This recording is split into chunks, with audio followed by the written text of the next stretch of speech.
नमस्कार, स्वागत है आप सबका। आपके साथ मैं हूं मोनिका सिंह राणा।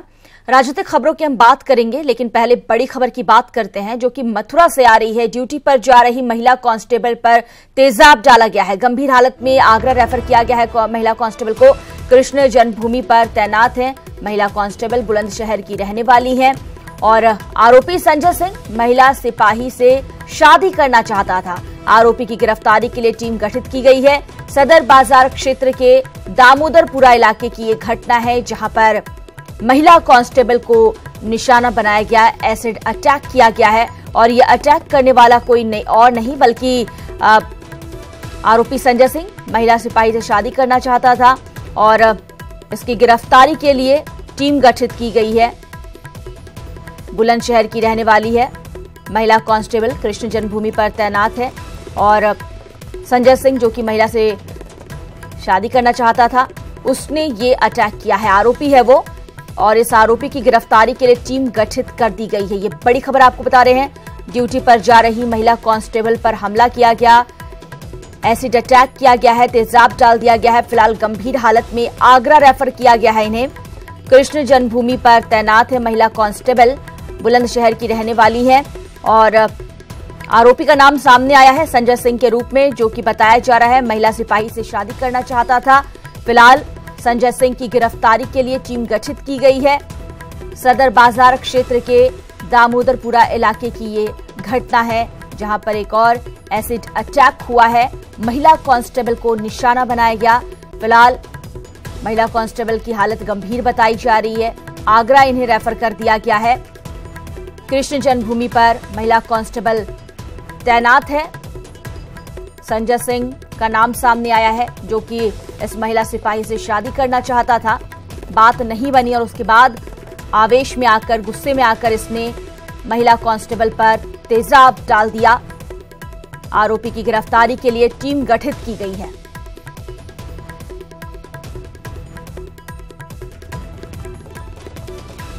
तो ये बड़ी खबर आपको बता रहे हैं। एक और महिला जो कि एसिड अटैक का शिकार हुई और इस बार ये महिला है कांस्टेबल, जो कि कृष्ण जन्मभूमि पर तैनात है और एक युवक जिसका नाम संजय सिंह बताया जा रहा है, वो महिला सिपाही से शादी करना चाहता था। बात नहीं बनी, उसके बाद इसने एसिड अटैक कर दिया। मथुरा से हमारे साथ हमारे सहयोगी नितिन जुड़ गए हैं। नितिन, फिलहाल महिला कांस्टेबल की हालत कैसी बताई जा रही है और आरोपी की गिरफ्तारी के लिए क्या प्रयास हो रहा है? कोई भरोसा है? महिला को गंभीर हालत में तुरंत आगरा के लिए रेफर कर दिया गया था, जहां महिला की हालत अभी भी गंभीर बनी हुई है।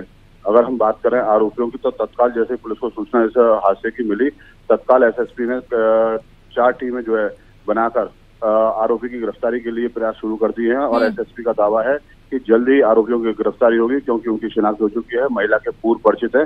जी, हिमांशु भी हमारे साथ जुड़ गए हैं। हिमांशु, आगरा रेफर किया गया है महिला कांस्टेबल को। आगरा में उसका महिला कांस्टेबल का इलाज चल रहा है। यहाँ सिनर्जी हॉस्पिटल है, उसमें भर्ती है महिला। और मथुरा से एसपी सिटी उसको लेकर के आए हैं, तो मथुरा के एसपी सिटी हैं, उसके साथ ही कड़ी सुरक्षा व्यवस्था की गई। यहाँ करीब 10 से 12 गाड़ियां पुलिस की खड़ी हुई हैं। पूरे एक तरह से अस्पताल छावनी में तब्दील है और महिला ऊपर भर्ती है। अधिकारी भी सारे ऊपरी फ्लोर पर हैं, जहाँ महिला का इलाज चल रहा है बर्न वार्ड पे। तो बेहद गंभीर घटना है और बड़ी चुनौती है मथुरा पुलिस के लिए। मथुरा में पहले भी इस तरह की घटनाएं होती रही हैं और लेकिन इस बार खाकी पर हमला हुआ है, तो निश्चित रूप से ये बहुत बड़ी घटना है जिसकी कल्पना नहीं की जा सकती थी। बिल्कुल, जल्द से जल्द अपराधियों को पकड़ना होगा। जी, बहुत बहुत शुक्रिया आप दोनों का हमसे बात करने के लिए। और इस बीच अपने दर्शकों को बता दें कि हम लगातार इस मामले पर बात करने की कोशिश कर रहे हैं आला अधिकारियों से। एसपी से हमने कोशिश की बात करने की, लेकिन वो हमारा फोन नहीं उठा रहे हैं, कुछ भी कहने से मना कर रहे हैं। लेकिन वाकई में एक बड़ी घटना हुई है। खाकी पर हमला हुआ है, तेजाब से महिला कांस्टेबल को निशाना बनाया गया है। आरोपी की गिरफ्तारी के लिए पुलिस प्रयास कर रही है। खबरों में आगे बढ़ते हैं और बड़ी खबर की बात करते हैं। फर्रुखाबाद से खबर है, जहां कमालगंज इलाके में 5 साल की बच्ची 60 फीट गहरे बोरवेल में गिर गई है, जिसके बाद आनंद फानन में पुलिस को इसकी सूचना दी गई। रेस्क्यू ऑपरेशन में लगे सेना के जवान लगातार 14 घंटे से बच्ची को बचाने की कोशिश में जुटे हुए हैं। मिट्टी धंसने के चलते सेना ने पूरी रात रेस्क्यू ऑपरेशन चलाया, लेकिन अब तक बच्ची को निकाला नहीं जा सका है। कोशिशें जारी हैं। युद्ध स्तर पर रेस्क्यू ऑपरेशन चलाया जा रहा है। ऑक्सीजन बच्ची तक पहुंचे इसकी व्यवस्था की गई है। डॉक्टरों की टीम यहां मौजूद है। जैसे ही बच्ची को बाहर लाया जाएगा तुरंत उसे मेडिकल ट्रीटमेंट देना शुरू किया जाएगा। सूर्या हमारे साथ जुड़ गए, हमारे सहयोगी। सूर्या, क्या अपडेट है? बच्ची कब तक बाहर निकल पाएगी, क्या बता रही है सेना? मोनिका, मैं बता दूं आपको, ये मैच 15 से 20 मिनट के भीतर बच्ची को रिकवर कर लिया जाएगा। सेना के सभी अधिकारी मौके पर हैं। जो कि आगरा से आपका रेस्क्यू के लिए स्पेशल सेना की फोर्सेस को बुलाया गया था, वो पूरी तरीके से डिप्लॉय है। पिछले 5 घंटे से जो आगरा की टीम आई हुई थी उसने पूरी तरीके से यहाँ बच्ची को रिकवर करने के लिए रेस्क्यू ऑपरेशन चल रहा है। महज 15 मिनट में यहाँ पर बच्ची को रेस्क्यू करने की कवायद खत्म हो जाएगी। 15 मिनट के बाद में रेस्क्यू ऑपरेशन को भी खत्म कर दिया जाएगा, क्योंकि बच्ची तक सेना के जवान पहुंच चुके हैं। सबसे बड़ी बात है कि जिले की जिलाधिकारी मोनिका रानी समेत एसपी भी मौके पर आ चुके हैं, जो कि पूरे इस जो रेस्क्यू ऑपरेशन असीम चल रहा था तो उसको देखने की कवायद भी वो दोनों अधिकारी कर रहे हैं। दूसरी तरफ सेना जो है पूरी तरीके से लगी हुई है पूरे मसले पर। जी मोनिका, बहुत बहुत शुक्रिया इस तमाम जानकारी के लिए आपका। तो हमारे सहयोगी सूर्या तमाम जानकारी मुहैया करा रहे थे, बता रहे थे कि 15 से 20 मिनट का वक्त और लगेगा और उसके बाद सीमा को सुरक्षित बाहर निकालने की उम्मीद बंधी हुई है। हलचलें देखने को मिल रही हैं और ऐसे में सेना ने ये उम्मीद जताई है कि बच्ची सुरक्षित बाहर निकाली जाएगी और ये दुआ तमाम लोग कर रहे हैं कि सीमा सुरक्षित हो, उसे सकुशल बाहर निकाल लिया जाए। ग्रेटर नोएडा से खबर है, फर्जी आईएफएस अधिकारी को गिरफ्तार किया गया है। बिसरख पुलिस ने फर्जी महिला आईएफएस और उसके पति को गिरफ्तार किया है। गिरफ्तार महिला का नाम जोया खान है, जो खुद को पीएम की सुरक्षा में तैनात प्रमुख सचिव बता रही थी। महिला नोएडा और मेरठ पुलिस ने 2 स्कॉच उपलब्ध करवाई हैं। जोया खान के पास से एप्पल के 3 लैपटॉप बरामद किए गए हैं। एनआईए जोया के लैपटॉप को खंगाल रही है। जोया ने अफगानिस्तान संदेश भेजे थे और ऐसे में ये मामला और ज्यादा बड़ा हो जाता है। फिलहाल पूरे मामले की बहुत ही गंभीरता के साथ जांच की जा रही है।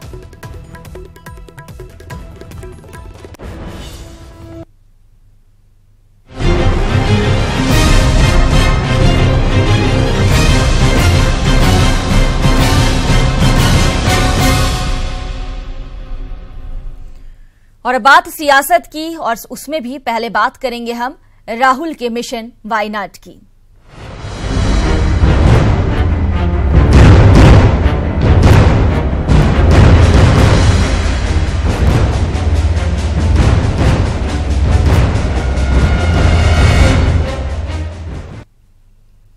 कांग्रेस अध्यक्ष राहुल गांधी आज केरल के वायनाड संसदीय क्षेत्र से अपना नामांकन दाखिल करने वाले हैं। इस अवसर पर बहन प्रियंका गांधी भी उनके साथ मौजूद रहेंगी।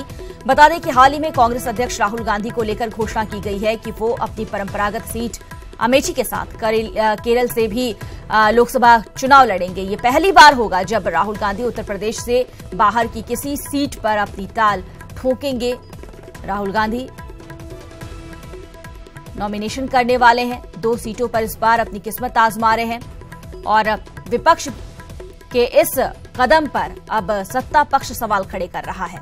ये कहा जा रहा है कि राहुल को पता चल गया है कि अमेठी हाथ से निकलने वाली है, इसलिए राहुल केरल के वायनाड का रुख कर रहे हैं। वायनाड सीट का इतिहास भी आप देख लीजिए। पूर्वोत्तर केरल की लोकसभा सीट है वायनाड। वायनाड की सीमा कर्नाटक, तमिलनाडु से मिलती है। साल 2008 में वायनाड लोकसभा सीट अस्तित्व में आई थी। सीट 3 जिलों कोझिकोड, वायनाड और मल्लपुरम से मिलकर बनी है। सीट की ग्रामीण आबादी 93.15% है। शहरी आबादी 6.85% है और तमाम तैयारियां हो चुकी हैं नॉमिनेशन के लिए। राहुल गांधी यहां नॉमिनेशन करने के लिए पहुंचेंगे और अपडेट के लिए हमारे साथ इस वक्त संतोष नायर जुड़ गए हैं, न्यूज 18 केरल एसोसिएट एडिटर। संतोष, राहुल गांधी नॉमिनेशन करने के लिए पहुंचने वाले हैं। जाहिर सी बात है कि शक्ति प्रदर्शन भी इस दौरान देखने को मिलेगा। क्या कुछ तस्वीरें वहां देखने को मिल रही हैं, कैसी तैयारी है? जी, कल रात को 9:10 पे करीपुर कैलीकट एयरपोर्ट में राहुल गांधी पहुंचे हैं। उससे पहले ही प्रियंका गांधी एयरपोर्ट आ चुकी थी और अपने भाई का इंतजार कर रही थी और काफी कार्यकर्ताओं का काफी हुजूम वहां पे एयरपोर्ट पर मौजूद था। सुरक्षा कारणों से ये दोनों राहुल गांधी और प्रियंका गांधी सामने आकर अभिवादन स्वीकार करके फिर वो वापस जा करके वीआईपी गेट से उनको निकाला गया और रात को ये सर्किट हाउस में अपना स्टे किए थे। और अभी सवेरे इनका प्लान ये है कि 9:30 बजे कैलीकट से हेलीकॉप्टर से ये जाएंगे SKMJ हाई स्कूल मैदानी में, वहां पे उतर करके वहां से 2 घंटे का रोड शो प्लान किया है इन लोगों ने। और उसके बाद 11:30 बजे के करीब नॉमिनेशन फाइल करने की बात हो रही है, उसके बाद वो वापस चले जाएंगे। संतोष, बीजेपी इस राहुल गांधी के नॉमिनेशन को लेकर 2 जगहों से चुनाव लड़ने को लेकर निशाना तो साध ही रही है, लेकिन साथ ही वाम दलों की बेचैनी भी बहुत ज्यादा देखने को मिली बीते दिनों। देखिए, ये सब पॉलिटिकल गिमिकरी होती है। अब अदरवाइज ये वायनाड जो सीट है वो ट्रेडिशनली कांग्रेस का सीट है। हाँ। वो अगर राहुल गांधी नहीं लड़ते तो भी सीपीएम वहां पे लड़ ही रहा था। सीपीएम का मेन फाइट कांग्रेस के साथ में था। तो ये सब कहने की बात है कि वहां पे सीपीएम अपसेट है क्योंकि वहां पे अदरवाइज फाइट हो ही रहा था। ये तो ये पॉलिटिकली गिमिकरी है, लेकिन ये है कि राहुल गांधी का साउथ से लड़ना एक मैसेजिंग भी है और साउथ के स्टेट वैसे भी कांग्रेस के साथ में है, तो वो उसको कैटापुल्ट करने की कोशिश कर रहे हैं। बहुत बहुत शुक्रिया इस तमाम जानकारी के लिए आपका। Santosh Nair, associate editor, News 18 Kerala, हमसे बात कर रहे थे, तमाम जानकारी दे रहे थे, बता रहे थे कि राहुल प्रियंका यहां पहुंच चुके हैं और ऐसे में अब नॉमिनेशन करने के लिए निकलेंगे। नॉमिनेशन से पहले यहां एक 2 घंटे का मेगा रोड शो भी किया जाएगा, उसकी भी तमाम तैयारियां हो चुकी हैं। संदेश देने की ये कोशिश होगी कि सिर्फ नॉर्थ ही नहीं बल्कि साउथ और बाकी जगहों पर भी कांग्रेस अपनी जमीन काफी मजबूत कर रही है। इधर केंद्रीय मंत्री स्मृति ईरानी का 2 दिवसीय अमेठी दौरा है। सुबह 11:30 बजे रायबरेली के सलून स्मृति ईरानी पहुंचेंगी। सलून में किसान सम्मेलन में वो शामिल होंगी। दोपहर बाद 3:30 बजे पहुंचेंगी अमेठी। बीजेपी विधायक गरिमा सिंह के घर जाएंगे स्मृति ईरानी। पूर्व बीजेपी विधायक जमुना प्रसाद मिश्र से मुलाकात का भी उनका कार्यक्रम है। कई अन्य बीजेपी नेताओं से भी मिलने का कार्यक्रम है और कल सुबह 11 बजे जायस में पिछड़ा वर्ग सम्मेलन में शामिल होंगी स्मृति ईरानी।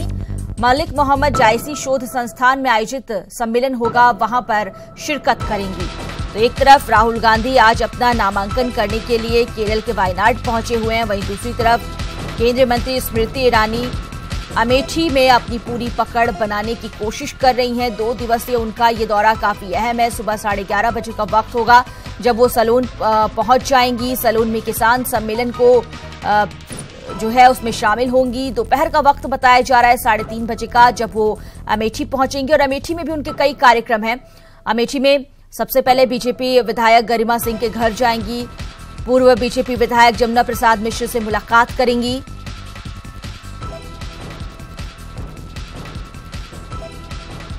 हमारे साथ हमारे 2 सहयोगी मोहन कृष्ण रायबरेली से जुड़ गए हैं, पप्पू पांडे हमारे साथ अमेठी से जुड़ गए हैं।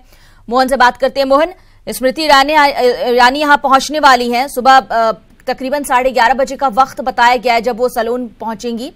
क्या कुछ कार्यक्रम सबसे पहले देखने को मिलेगा? मोनिका, आपको बताना चाहेंगे जो स्मृति ईरानी का प्रोग्राम है, बीजेपी का टिकट मिलने के बाद स्मृति ईरानी पहली बार अपने संसदीय क्षेत्र अमेठी आ रही, जहाँ से वो चुनाव लड़ेंगी।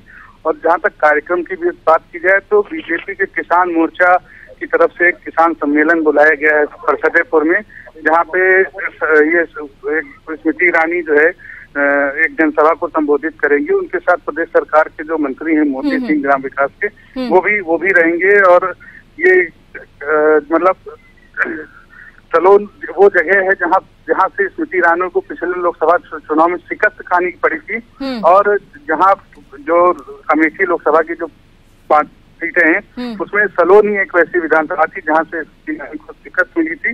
तो कहीं न कहीं ये माना जा रहा है कि स्मृति ईरानी सलोन विधानसभा के क्षेत्र में इस जनसभा को करके एक अपनी ताकत दिखाना चाहती है, राहुल गांधी के सामने एक ताकत दिखाना चाहती है कि देखिए हम हारे जरूर हैं, लेकिन अभी भी हमारा एक और मैसेज लग रहा है ऐसा कि अमेठी और रायबरेली जो कि कांग्रेस का गढ़ है, उनकी परंपरागत सीट रही है, वहां पर बीजेपी अपनी पकड़ मजबूत करने की कोशिश काफी दिनों से कर रही थी।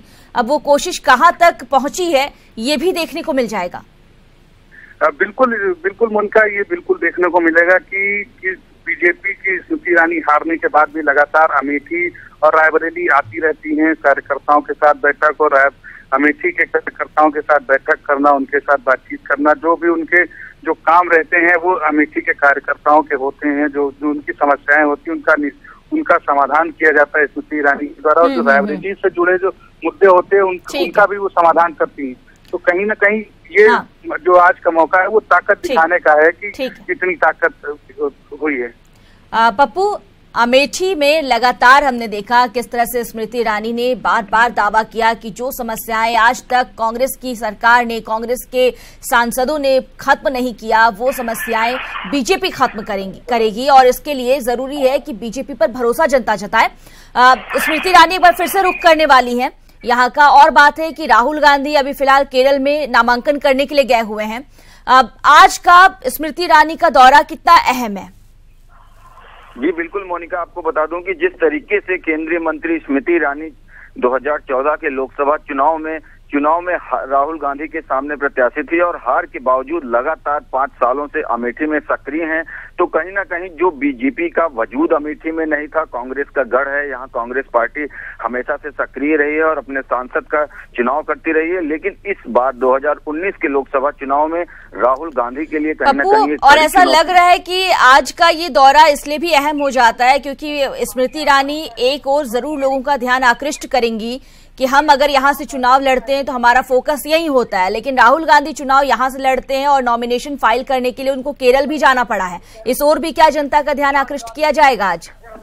जी बिल्कुल, अमेठी की जनता की बात करें तो अमेठी की जनता इस बात को साफ साफ कह रही है कि उनके सांसद का कहीं ना कहीं उन पे भरोसा नहीं है, जिसकी वजह से वो अमेठी का साथ छोड़ के केरल का भी साथ पकड़ लिए हैं। तो कहीं ना कहीं ये स्मृति ईरानी की सक्रियता है। ठीक है, नजर बनाए रखिए आप दोनों से हम आगे भी अपडेट लेंगे। फिलहाल बहुत बहुत शुक्रिया इस तमाम जानकारी के लिए। तो रायबरेली अमेठी का दौरा बीजेपी के तमाम बड़े नेता कर रहे हैं, खास करके स्मृति ईरानी अमेठी में पूरा फोकस किए हुए हैं। आज उनका दौरा शुरू हो रहा है। जो बड़ी खबर की बात करते हैं, दिल्ली से ये बड़ी खबर है। चुनाव आयोग ने अब तक जब्त किए हैं 377 करोड़ रुपए। अब तक पकड़ी जा चुकी है 157 करोड़ की शराब। चुनाव आयोग पकड़ चुका है 705 करोड़ का ड्रग्स भी, और अब तक 312 करोड़ के आभूषण भी जब्त किए जा चुके हैं। चुनाव है और चुनाव से पहले किस तरह से इस तरह की चीजों का दुरुपयोग होता है, इसे रोकने के लिए चुनाव आयोग सख्ती के साथ लगातार चेकिंग अभियान चला रहा है, छापेमारी कर रहा है और उसी में ये बड़ी सफलता भी मिल चुकी है। चुनाव आयोग ने अब तक 377 करोड़ रुपए जब्त किए हैं, 157 करोड़ की शराब जब्त की है और 705 करोड़ का ड्रग्स, वहीं 312 करोड़ के आभूषण जब्त किए गए हैं। मुख्यमंत्री के आज के प्रचार की बात करते हैं। सीएम योगी आदित्यनाथ आज मुजफ्फरनगर, बिजनौर और बुलंदशहर में कई जनसभाओं को संबोधित करेंगे। इस दौरान सीएम योगी बिजनौर प्रत्याशी भारतेंदु सिंह और बुलंदशहर प्रत्याशी भोला सिंह के लिए रैली करेंगे और जनसभा को भी संबोधित करेंगे।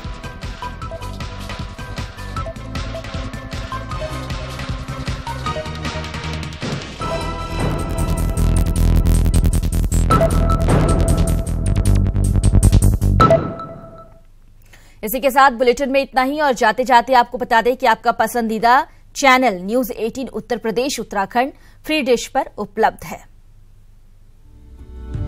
हमारे जो दर्शक न्यूज 18 उत्तर प्रदेश उत्तराखंड को फ्री डिश पर नहीं देख पा रहे हैं, वो अपना सेटअप बॉक्स ऑटो ट्यून करें। फ्री डिश पर B4 म्यूजिक के बाद न्यूज 18 उत्तर प्रदेश उत्तराखंड उपलब्ध है।